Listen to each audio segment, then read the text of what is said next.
Hey, it's Chris Widener. I want to talk to you about the third part of my book, Live the Life You've Always Dreamed of, and that is goals are for achieving. And I named it very specifically in my book that way because, oftentimes we set these big goals that we don't achieve.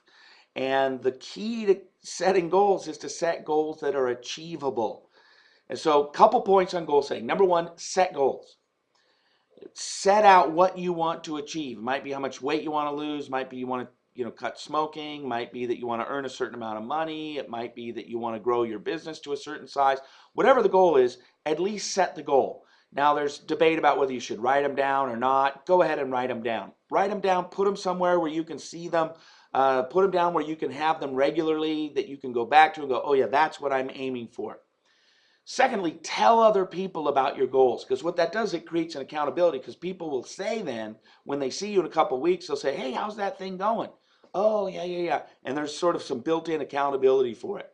The third thing that I would say as it relates to making sure that your goals are achievable, I'm going to give you what I call the tension point of goals. You want your goals to be big enough to motivate you, small enough to achieve. And that's that sweet spot of goals. Big enough to motivate you, small enough to achieve.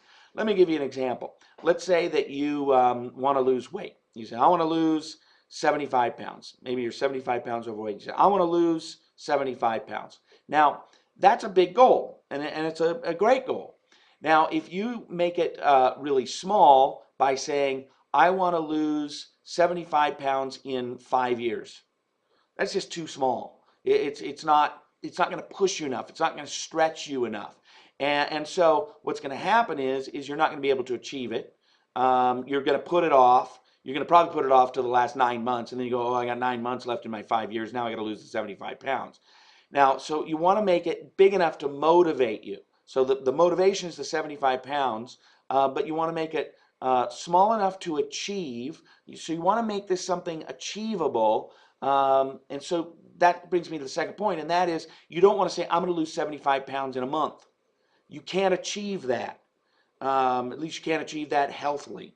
So you want to make it so that you can set that tension point so that it's right in that sweet spot, big enough to motivate you, but you can actually achieve it. So, obviously when you're talking about losing weight or whatever, visit your doctor, talk to your doctor. But, something like 75 pounds in a year is a great goal, or 75 pounds in 9 months, whatever you and your doctor, your trainer, whoever's working with you figures out, that's great. Don't say I'm going to lose 75 pounds in a month, because you're not going to do it. And then you're going to go, oh, I can't do my goals.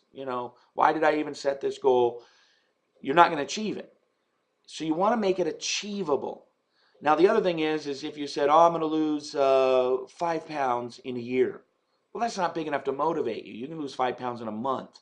So you want to find this sweet spot where it's big, it's something that is going to motivate you, it's going to be something that's going to focus you on your goals, but it's also achievable. And that's the sweet spot. And it usually revolves around how much you're going to set for your goal, what time frame you're going to set your goal. I believe anybody can have $1 million in their bank account.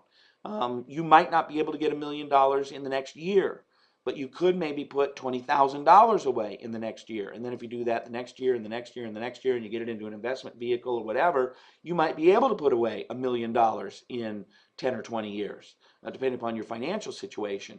But what you want to find is the sweet spot. You want to find the sweet spot. Make your goals achievable, big enough to motivate you, small enough to actually achieve, so that you stay on course and you don't get demoralized because you haven't been fulfilling your goals. Goals are for achieving. Make sure you set them so that you can achieve them.